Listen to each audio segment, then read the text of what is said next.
भीमा नदीकाठच्या शेतकऱ्यांसाठी एक महत्त्वाची आणि दिलासादायक बातमी आहे. दर्शक हो, पाठीमागच्या काही दिवसांपासून उजनी धरणामधून सातत्यानं विसर्ग सोडायला सुरू आहे की ज्याचा परिणाम म्हणून भीमा नदीची जी पाणी पातळी आहे ती भीमा नदीची पाणी पातळी सातत्यानं वाढत जाते आहे आणि त्यामुळे भीमा नदीकाठी असणाऱ्या शेतकऱ्यांच्या विद्युत मोटर आहे त्याचं मोठं नुकसान या ठिकाणी होत आहे. त्यामुळे ही अपडेट आपल्यासाठी महत्त्वाची आहे.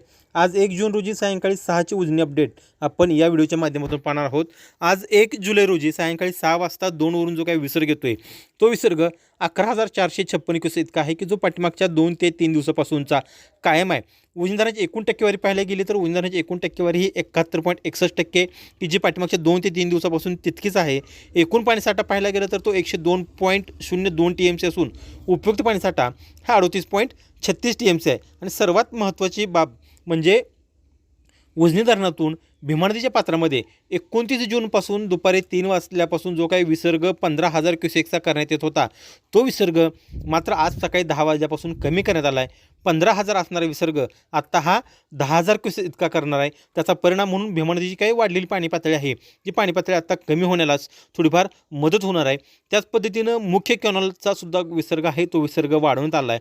आज सकाळी 1200 क्युसेक असणारा विसर्ग 9 वाजल्यापासून तो 1500 क्युसेक इतका करण्यात आला आहे. दहिगाव उपसा सिंचन योजनेसुद्धा पाणी सोडायला सुरुवात झाली. आजपासून तो 80 क्युसेक इतका विसर्ग आहे आणि बोगद्यासाठी सुद्धा आहे तो 900 क्युसेक विसर्ग सुरू आहे आणि वीज निर्मितीसाठी 1600 विसर्ग सुरू आहे. सगळ्यात महत्त्वाचं म्हणजे काय की उजनीतला जो काही विसर्ग सोडला जातो तो कमी केला आहे की जेणेकरून भीमा नदीकाठच्या शेतकऱ्यांना ही दिलासादायक बातमी आहे. कारण उजनीतून विसर्ग सोडल्यामुळं पहिलंच उजनीत भीमा नदीमध्ये असणारं पाणी पंढरपूरची आषाढी एकादशी काही दिवसांवरती येऊन ठेपल्या त्यामुळे तिथं भाविकांची खूप मोठी गर्दी आहे आणि अनेक दुर्घटनासुद्धा त्या भीमा नदीच्या पात्रामध्ये घडतात जिथं पाणी पातळी वाढली.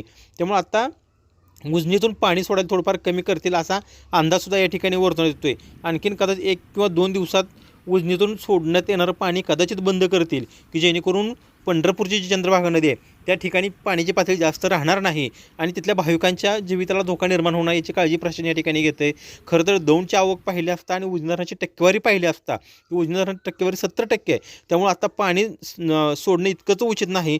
मात्र आषाढी एकादशीच्या तोंडावरती जर पुणे जिल्ह्यामध्ये आणि धरण पाणी क्षेत्रामध्ये जर जास्त पाऊस झाला तर ते स्टोरेज करणं शक्य होणार नाही आणि एकदम पाणी जर सोडलं तर त्याचा परिणाम हा आषाढी एकादशीवरती होऊ शकतो. म्हणून प्रशासनाच्या दृष्टीने हे नियोजन केलं आहे. त्यामुळे दौंडची आवक 11,000 असतानासुद्धा उजनी धरणातून जो विसर्ग सोडण्यात होता तो आता कमी करून तो आता 10,000 क्युसेक इतका करण्यात आला आहे.